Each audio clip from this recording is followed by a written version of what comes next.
Welcome everybody to another great episode of Real Life Matters. But of course, we have our special segment of RLM Wealth Tips.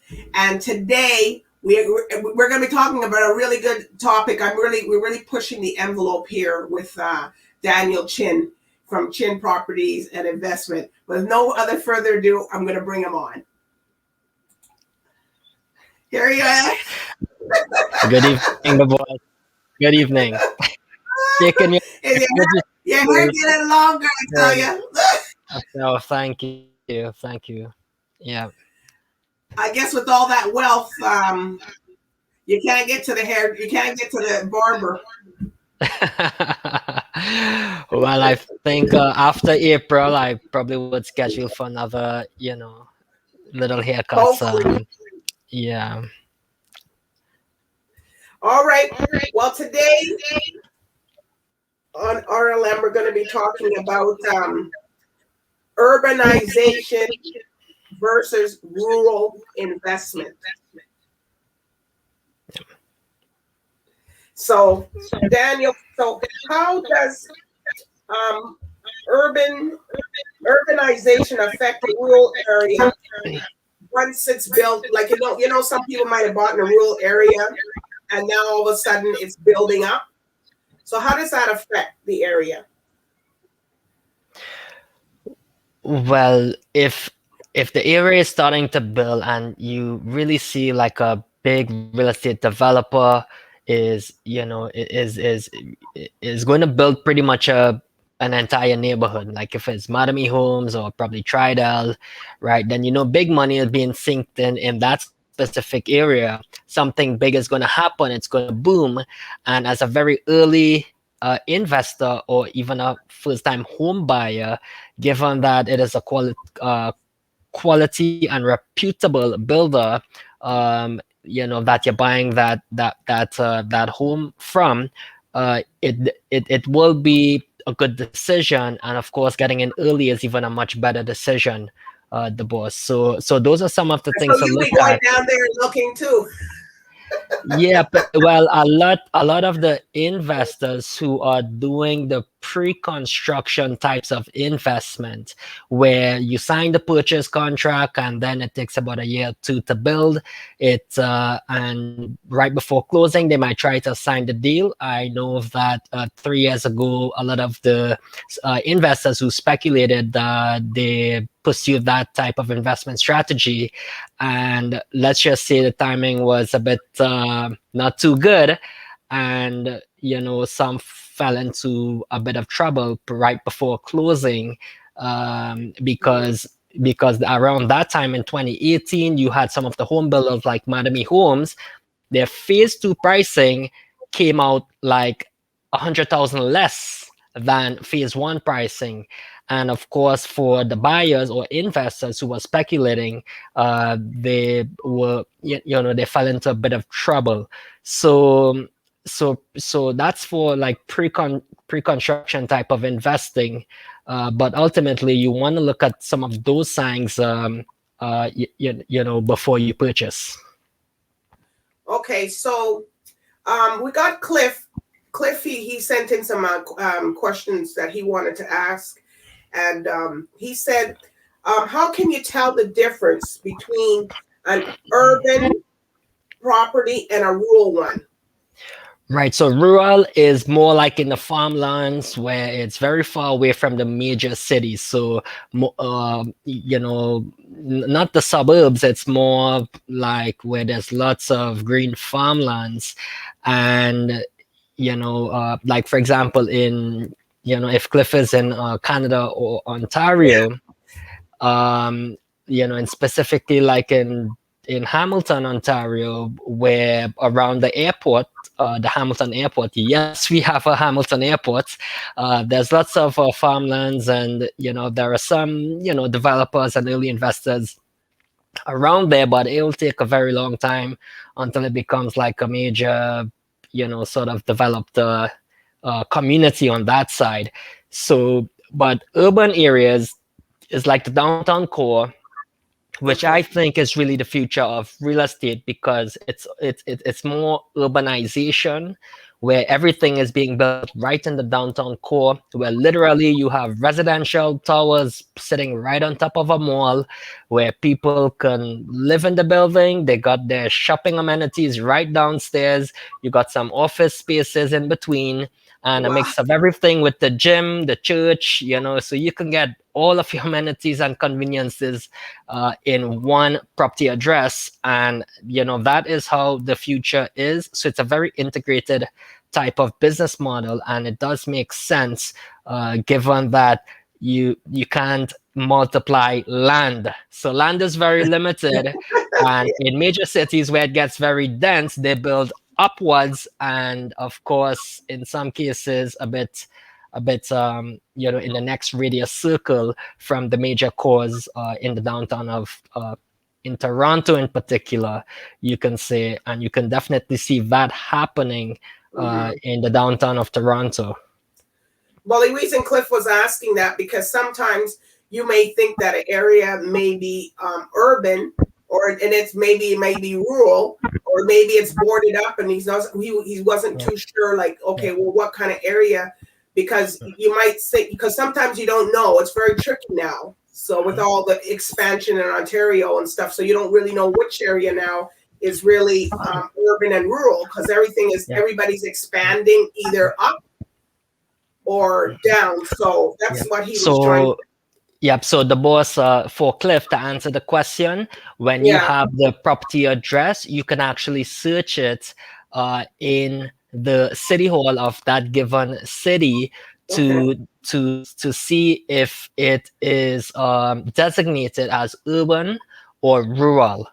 And of course, yep, and you will see all of the property information such as zoning details, etc., etc. So you can make a more informed decision. So hopefully that helps, Cliff. Okay. And then Maureen was asking, what's the process that you have to go to have the property access for economic growth? Like, how would you figure out if that community is going to grow, or if it's not good to put something there? That's what Maureen was asking. Yep. So very good question, Maureen. Again, if you go to the city hall, or in particular to the economic and planning department. So for instance, in Hamilton, Ontario, which is where I'm situated, in City Hall, at the third or the fifth level, where there is the building department, the economic and development department, you can find out all of that information with which areas would be the most that would have a lot of growth, because the city does have a lot of plans for it to they map out their studies in which specific area would be higher density, middle, and of course the low. And then that gives you an indication of how they're spending the money in every different given areas. So for example, in Hamilton, in particular to the Hamilton Mountain, southeast of Stone Church and Mud Streets, or Stone Church and the Red Hill Park Valley, right, highway, which is also known as the Lincoln Alexander Highway. Southeast of that is like a booming, family-friendly neighborhood with some townhouses, right, like the starter homes, and single-family detached houses. And that area is highlighted as an area where it will have high growth over the next coming years. And to be honest, if you drive in the neighborhood right now, in these times, you will see like it looks like Heartland in Mississauga, Ontario, where you got the big shopping centers, the big box retail outlets, and then you have these single family homes in these residential neighborhoods. It really does look like Mississauga, Oakville, or Milton. So you find the information in the city hall, Maureen, and if you still have the doubts, go take a drive through the neighborhood and see it for yourself, because real estate is very local. So can they do these things online, or because since the things are closed, or is it available information, or they got to pay or something, or? Yep. So you could find it online. Every city in Ontario, whether if you're in Toronto, Scarborough, Markham, Brampton, Mississauga, Hamilton, Oakville, Burlington, every city has a city hall, which does have a public city hall website, and you can search the information. And if you need further, you have further inquiries, that's where you can probably contact someone to speak with them over the phone, due to we're in a mandated lockdown province-wide for April, this year. Okay. All right. Well, we're going to take a beat break, and we're going to come back with some questions from Stanley. So when Stanley come back, we're going to answer. I'm going to ask the question for Stanley because it's better that way. But anyways, we'll be right back. I know. And I'm telling you, people, and Daniel has no clue what the questions are from these people, what they're asking. So we really keep the questions are very good, the boss. Keep it coming. All right. So I don't charge by the hour. Okay. That's okay. All right. So we'll be right back with more with Daniel Chin.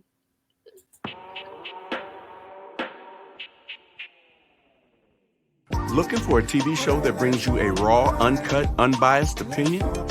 What about a show providing a platform to tell us about your business or talent? Tune in to Talk It Out, Monday through Friday, hosted by Chill of Come Clean Empire and his co-host, DBoss, where we bring you not just a TV show, but a TV experience.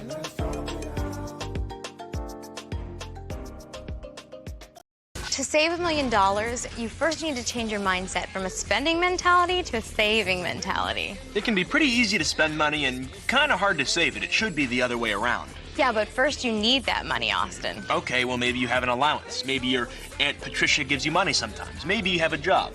I work at Pizza Burger. Oh, very cool. French fries. Your next step is to open up a separate account with no connection to a debit card. Why? Oh, well, it makes it slightly harder to spend money. We have an amazing guest for you today, Nurse Sandra Lindsay, the first woman and first person to receive the COVID-19 vaccine in the Americas. So our first question, I really want to know, what was your motivation to become a nurse in the first place? One of the popular essay questions in Common Entrance back then is, what would you like to be when you grow up? Yes. And I said, well, I want to be the nurse.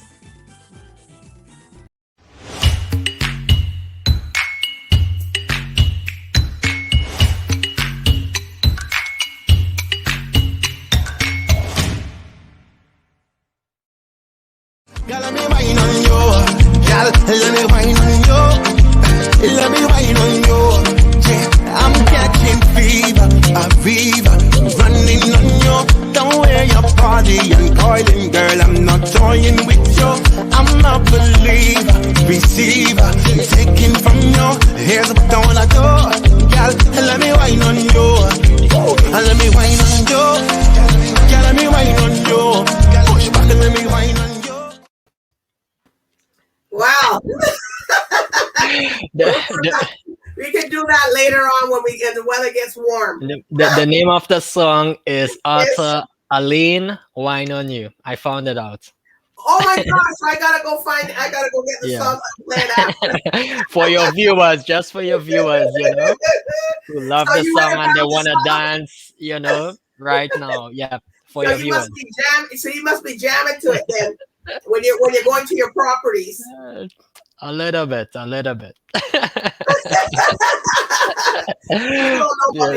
don't know about Daniel. He can party. In my younger days at the boss. You tell her that too. He's very professional, but when he's out partying, that's it. It's the thing's over. It was supposed to be a secret, the boss. Yeah. Okay, well, it is no more because everybody's getting familiar with you now with these RLM wealth tips. So they'll know that you can make wealth and you enjoy yourself too. I do. I do. I like to have a good time and I enjoy what I do as well. Thank you. It's two different people. This is this twin, and then this is the party twin. But anyways, let's get back to here. You'll get me in trouble, the boss.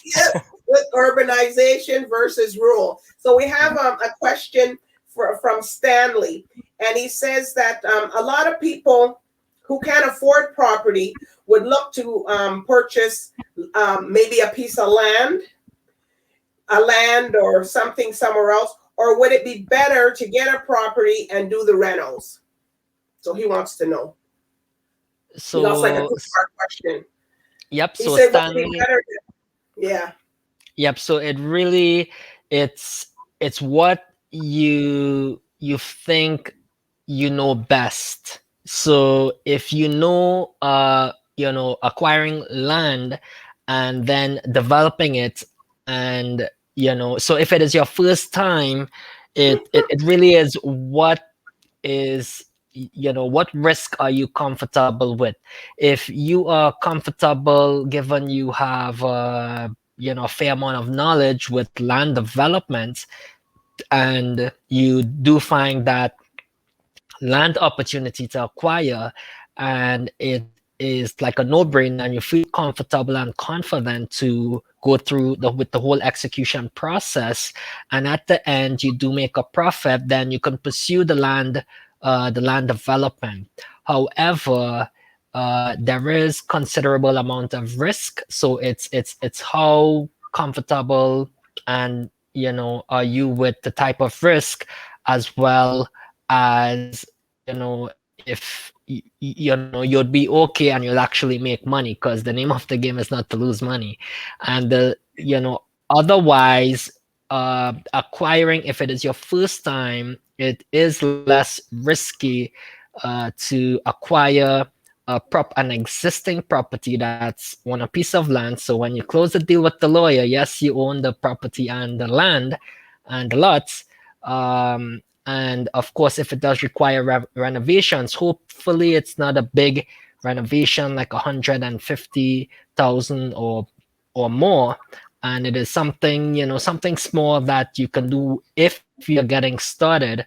Then that's the advice I always tell all investors, is to start with something small, and then you can go a bit bigger if that's what you really want. So that's what I would say, Stanley. The name of the game is not to lose money, and start small, unless you are, a big risk taker, and you're not afraid to take big risks. So what about it? So you said like if a property is 100 and you got to put 150,000 into the property, that's a big investment, right? Yes. So like average properties in Hamilton, Ontario,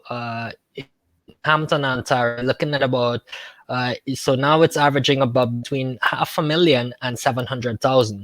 20% down payment is already $100,000, and if it does require renovation, and you're looking at about $100,000 or $150,000 renovation, that means total capital investment, what you put into the deal, right, is to about $250,000. Not a lot of people who are getting started can play the game and have $250,000 to start off, unless you get a loan, from a family member or your parents, like or myself. But not everyone gets a $1 million loan like Mr. Trump or from his dad. But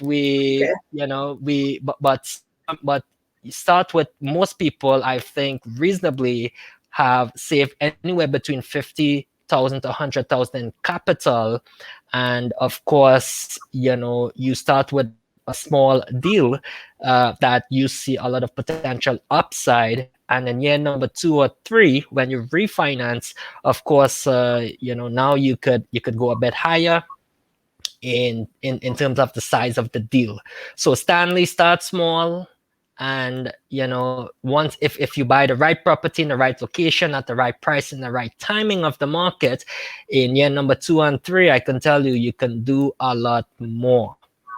And I am pretty much seeing it with myself right now, when with all of the property valuations going high in the sky, and it's very insane and ridiculously high due to how the current market conditions are, right? With very low interest rates and low inventory and pent up demand, people are really thinking prices are going to go up forever.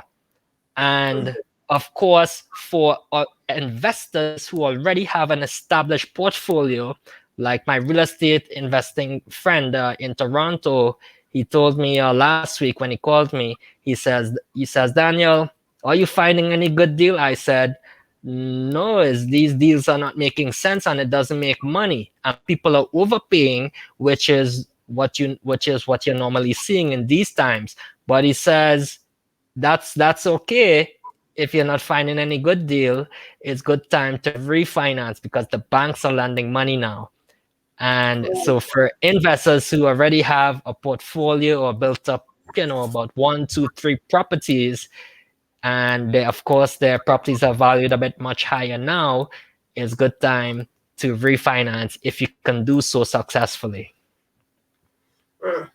Okay, so I got a question here from Warren. He says he would like, and I know you're going to like this one. He said that he would like to build or extend his property or maybe add another building. So what kind of process would he have to go through to do that? So you go through the building permits process, and given the size of the land and what it is you're trying to do or hope to achieve, that you have to run it through the city, in City Hall, with the department that receives the application for building permits, because you are building, right, an addition. And if it is already meeting most of the zoning and requirements given the subject property and the size of the land, then you may not have to do much. It's called a minor variance process, to be getting some of the things waived if if you already meet some of those requirements. So it is the best thing to do is to really go to the city hall to find out information, or even hire some consultants or designers who are in the space, or work with an engineer or architect, to run it through them, and they can tell you all of the information if what it is you're trying to do is feasible, and if not, then at least you save yourself some money instead of learning it the hard way like some people do. So when he's building, so if he wants to build, he has to find out like if he can do a 2-family or 1 or 6 or 8 family. So he still has to go to the city, because some people just start building stuff and they don't even do that. Yep. So it is, like I always say, it's not recommended that you start doing, let's just say, quote unquote, substantial work without a permit, and then you have a neighbor is calling the city and because he or she doesn't like that you're doing all that construction work. But of course it is always recommended that if it's more structural, and of course it's very visible because if you're building an addition, I would go through the building permit process. Yes, the boss, you are right. I have seen some who, let's just say, they are thinking they're in their home country on Europe side. They come here right? Not to sort of stereotype anyone, but Mhm. people do all sort of grave things in the Hamilton. I would say I've seen it before. But I What, they do go think, adding stuff and building like a cottage in the back or well, something. I've heard, if your property burns down, you don't need a demolition permit No. because because who knows if it was accidental, or the cause was Was real in it. unforeseen circumstances, or maybe the setting of the fire was arranged. So So if your property is burnt down, then you could do that. But you don't suggest people going and setting their property on fire, you know. But people, but as Daniel's saying, there's people that have done. well, I've seen a couple properties burn down, and whatever real is the real cause, I can tell you, in some cases, right, I would say it does look a bit suspicious. And of course, in the end, the insurance company pays out, and they will pay all the money for you to build a brand new house on that piece of land. So, And then you could, but and then at that point, you could make it built bigger or more family home, because you've done that, right? You have extended your in properties that you have invested and helped people, right? Like, can you so tell us a little bit yep. about that? Yep. So I've been through the building permits process already with a single family home, that the zoning, I already knew that it permitted a 2-family dwelling, which is like a duplex. That is a property with 2 apartments. And I went through the building permit process to convert it into a duplex. And of course, you have to comply with a lot of the Ontario Building Code, making it, or like, for example, if it's an apartment above, apartment below, in between, it has to be a fire rated type X drywall. And there's all these Ontario Building Codes that you have to comply with. And, fortunately, after going through the whole process, at the end, the building inspector, when he came, right, it was a guy named Jay, and he says, Daniel, you're very good at doing this. You should do this some more.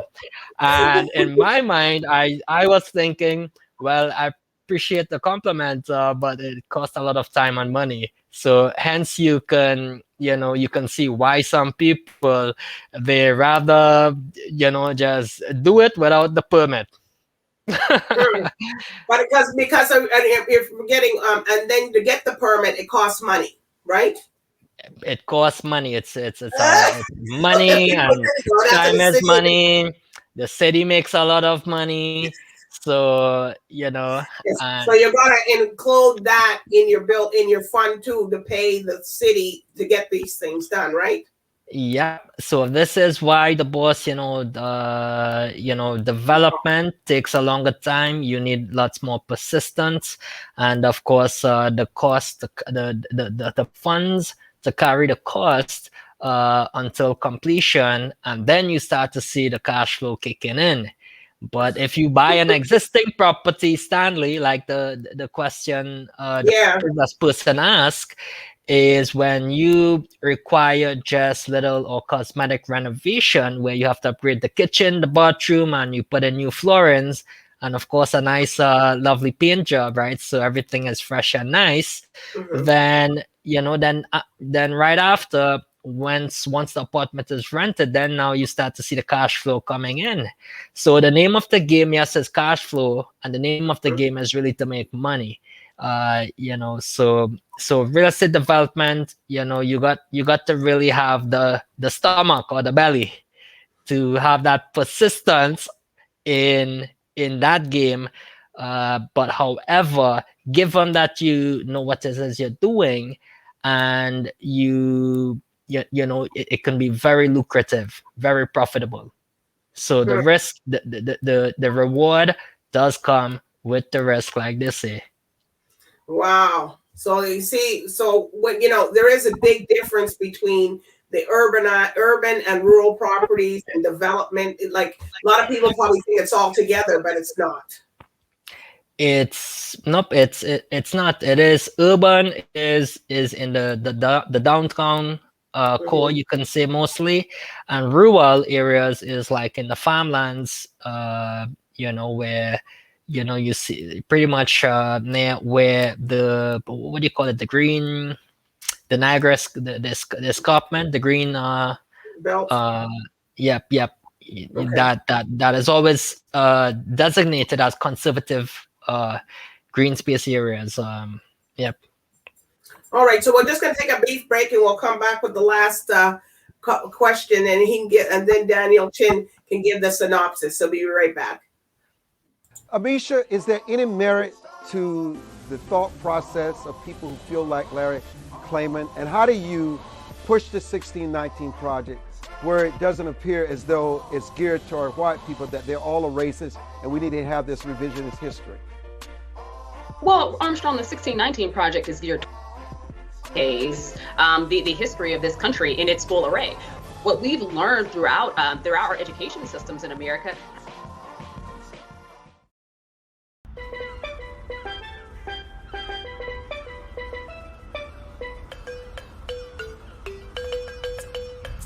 The eyes and ears of the Caribbean.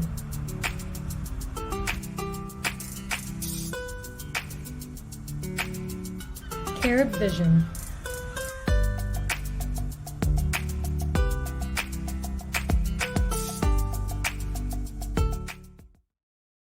I'm John Franklin, CEO of the World Pro Ski Tour and Ski Racing Media, and we're here in Howson Hill for the opening races of the World Pro Ski Tour.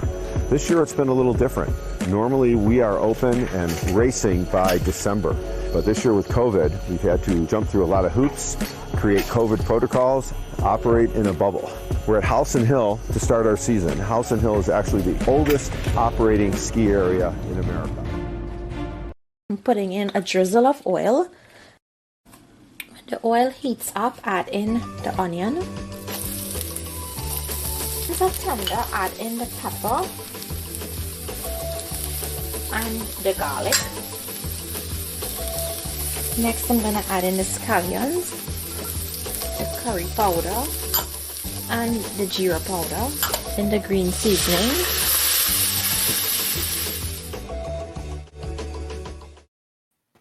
While we're back, I'm telling you, that food looks real good. And Daniel knows how to cook that anyway, so. It does. All right. I can curry, anything is nice, yeah.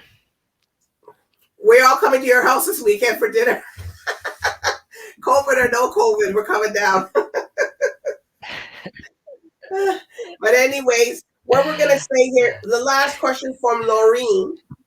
She goes, what kind of problems do people face when their community they invested in goes urban?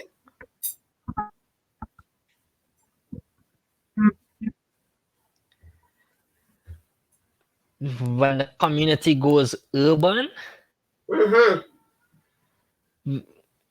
it's what kind of, if they're, well, it's more, it's so urban or urbanization is, it's actually a good thing and a positive thing, because in some cases you have suburban areas that where, like, for example, if it's Maureen, you said, right? What's her name? No, Sorry? Laureen. Yep. So Laureen, like for it. Yep. So Laureen, for instance, in Ontario, in Mississauga, specifically, like around Erin Mills Town Center, that was really like a suburban area where you just have residential, homes, but around Erin Mills with, the company Daniels Corporation, they built a lot of high-rise condo buildings, and it is being very much developed, and I could tell you it's looking a lot more like Square One in Mississauga. Yeah. And you're starting to see little sort of these suburban areas getting more very developed in that sense. And that's actually a good and positive thing, because of course that will have a positive influence on property prices in that given neighborhood, as well as it's also good for the city, because as density rises and the given area is becoming more populated, then you have more working people paying their taxes, and of course that is good for the city. So when the city plans out these areas, because of course they give the approval to the real estate developers, they see it as a positive thing, and of course they work with the developers. The developers work with the planners and all these consultants, etc., to really plan out the neighborhood and how the future of that given area is going to be.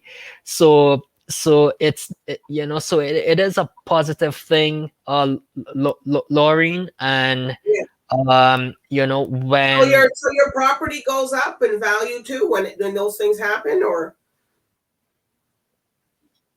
Yep. So when you have a lot more money being poured into that specific area, you would have now more people moving in, and in some cases, it will, as the area gets more developed, you have more people, like higher income people, moving in. Let's say, for instance, and that in turn, elevates the values and the prices of just in that area. So if you ask me, for example, the boss, is around Square One neighborhood in Mississauga a lot more valuable location compared to what it was 40 years ago?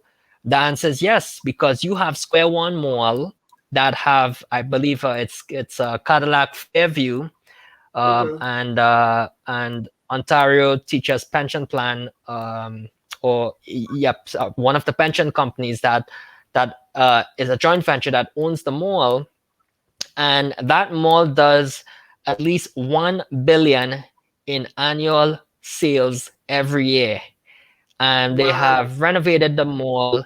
You got the Sheridan School right opposite Square One Mall, and then you got all these new condos that are popping up, and and that are being developed. So that in turn will cause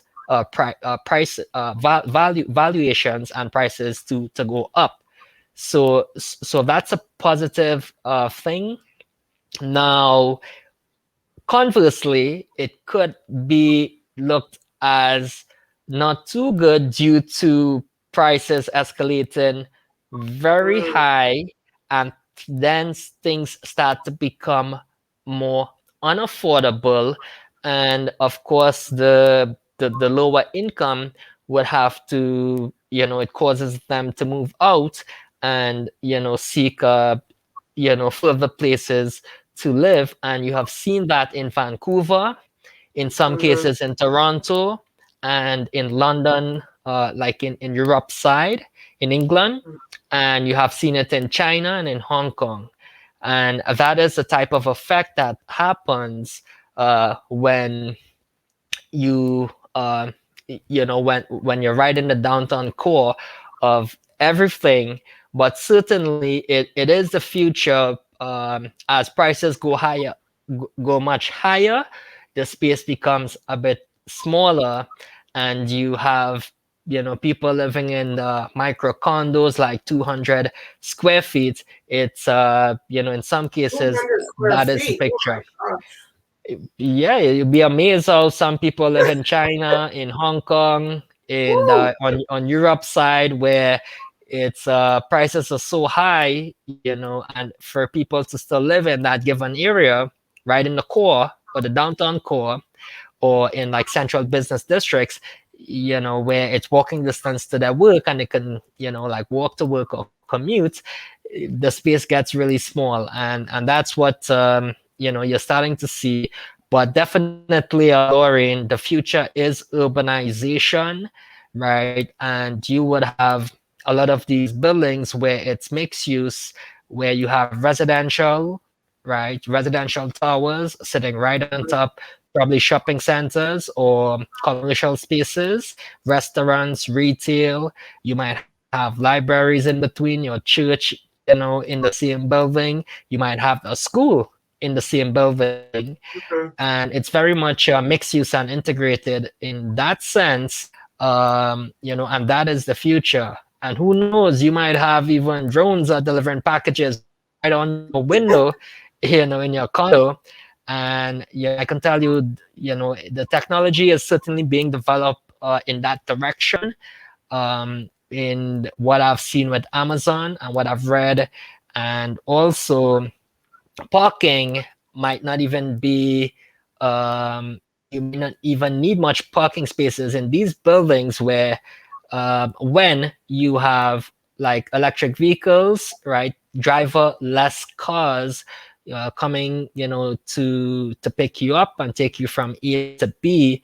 So I see in the next 5 years that technology is being very much developed. And yes, all of these things in turn does impact real estate, the boss, and it changes the way how we live, how we work, and of course how we spend our time. Yeah. So the trend now is more space and more green space because people are fleeing the major cities like downtown Toronto for like in the suburban areas. That is a trend now due to the COVID-19 times. More space and more green space.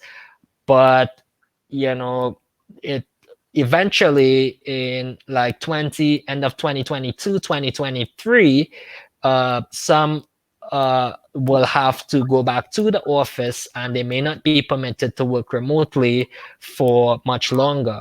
But the trend now is most people are still working remotely as we're in a third wave and we're in a mandated lockdown province-wide this April. But eventually, everyone will have to go back to the office, sadly, if not. And, around 30% as forecasted would still be allowed to work remotely. So those are the trends, but certainly that is the future. And as a buyer or as an investor, Lauren, Cliff, Maureen, all of you that asked really good questions today, it is to be very knowledgeable about all of these things. And like I always say, don't wait to buy real estate and wait. And that's how you truly build wealth and how you become very wealthy. If you start early, like I tell the young people or the younger people, you start early, and then you'll be very happy later down the road when you start to see your investments become very fruitful. And I've been in the game for at least 10 years, and I can tell you, investing in real estate is one of the best decisions you can ever make, because it certainly is a way where you can create wealth, you can grow your wealth, your money, and of course there is the tax deductibilities and all of that stuff what the accountant can explain to you. But that is all of the benefits and why it is the best way to build wealth, the boss. So obviously, that Daniel is urban. He's more urban on the urbanization side, because that's where you can hold your property and wait for it to grow. You said hold it and wait, right? Buy and hold is over the long term best way to become wealthy. And don't wait to buy real estate. Buy real estate and wait. And I have I'm living proof of it. I have seen the returns on when you make the right investments. And I can tell you, more and more people, it's not a secret anymore. The boss, everyone, all Canadians, they have realized when they are faced with all these economic realities and challenges, and when they see the amount of taxes that they have to pay, etc. The millennials, they're on YouTube like 24/7, and that's where they're really getting their education. And in some cases they see what I'm doing at my company Chin Properties, and providing these apartments, quality apartments for people to live. They like, for example, I had a tenant yesterday.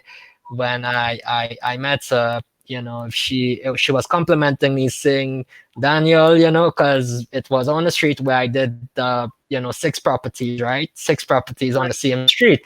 And she says, you played the game of you played the game of Monopoly, Daniel. And I said, well, I'm humble, thank you. Because I didn't plan it, but that is my story, and I wrote it in the Manifested Millionaire book that came out last year. I didn't plan it, the boss, but yes, I did play the game of Monopoly in real life, and it is fun. But all of these principles are shared on RLM Wealth Tips for all the viewers and all the questions that came in today. Cliff, Maureen, Lauren, all of you. You're watching the right channel, and for all of these things that I've learned over the past 10 years in real estate, this is truly the way to become wealthy. It has made me a wealthy person. And now my mission in life, it's not about the money, it's how much people can I help. Right. And you are helping a lot of people, because a lot of people do go to you and ask a lot of questions, and a lot of people are getting some good, because you've been through things, and you've seen this stuff, and you've seen people make mistakes, and they've came back to you after they made the mistake, and you're trying to help them. Yep. So so I still do help them, even if they're at a point where they can't be helped anymore. But what I've learned, I would say, in the past 4 years, the boss, because in the beginning you make a lot of money, the money gets to your head, you develop ego, and then you start to see who are your friends and who are your enemies, right? You attract, there are some people who want to take you down, and all along I continue to do the right thing, and integrity is the name of the game, and always doing good work and doing the right thing. And however, you have to keep your ego in check. And like I always say, humble is more powerful, right? Because the money can really get to you. Thankfully, I'm not really a materialistic person. Like if like I tell some of my friends, I say I don't need to drive Ferrari, Lamborghini, or Bugatti, right? My pickup truck, Toyota Tundra, very good on gas. That makes me a lot of money, right? A Ferrari, Lamborghini, it ain't gonna make me money, right?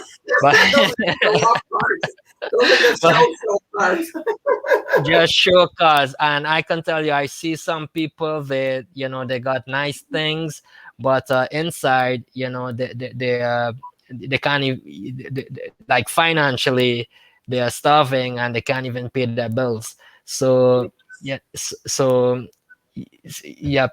is, you have to be humble, and and it's not about the money anymore. It's really about about helping others. And I think with that mindset, you'd be a very wealthy person. But if you always think about what's in it for me, then you aren't going to go too far. But if you always think about what's in it for them, what's in it for RLM viewers who are asking all these great questions, and the value that we give to them. That has made me that has opened up a lot more doors for me in the past 5 years when I started thinking like that. The boss, in addition to my initial years, but let's just say, as of 2018, it's a different Daniel Chin. People have seen with me, meditating, taking care of my health. Like I always say, your health is your wealth. And Right. yeah, that's what yeah. And it's a good thing that you told people, because a lot of people don't calculate those things to go to the city, the money for the city, to get those permits and stuff, they also have to calculate that money in there too, because sometimes those things are, really a hefty bill. So a lot of people are like, what? I got to pay $2,000 for that. And then they didn't, next thing you know, they're like, oh, I can't, everything. And then they can't do what they're supposed to do in their home so they can make money. Yeah, the point what I was trying to say before is really, it's how the individual is really thinking of the boss. And what I find is some people, they focus too much on the cents and not the dollars. So meaning they focus on like you said, 2000s, and they would think like that's a lot of money, but that can be like your insurance policy to not losing $20,000 or $40,000. If you pay someone $1,000 or $2,000, like an architect or engineer, for their time, because they have the expertise to tell you what are the viable options, is what you're trying to do feasible, and is it something worth pursuing, and if the benefits outweighs the cost, etc., etc. So it's really, I find it's how the individual is really thinking, and most of the times the ones who have the arrogance and the ones who think they know everything, and there are some who they have big ego, but they're not that smart. They don't got they're not that intelligent, I would say. Yeah. Yep. And I can tell you, I came across some of those characters, and of course in the book, chapter 6, always put it in writing. And you protect your behind, Cliff, Maureen, Lauren, all of you guys, to ask wonderful questions today, right? You are gonna come across all types of characters, but you can still be nice and do things honestly and still achieve a lot of success and wealth. So I encourage people to get the book. You got time to read it because you're at home now, so there's no excuse. The Manifested Millionaire, Daniel Chin. And I'm very humbled for all of the support with everyone at the boss. And it's a pleasure sharing wealth tips on RLM for all of your viewers, and because they ask really great questions, and I get those questions all the times in my meetup group, the Chin Group Real Estate Investing, when I have time, and I do some presentations and general questions and answers to help the everyday investor, real estate investor. Okay, well, Daniel, I tell you, we gave us a real good, substance food today. So a lot of people have a lot of things to take away with, take home with today. So anyways, I do want to thank you today for coming on and, expressing and answering all those people's questions and stuff. And you're welcome. Where can people find you if they want to add some more questions to you? You can send me an email, danielpchin@gmail.com, or if you search, chinproperties.com, that's my website as well. Or just contact the boss and you'll find me,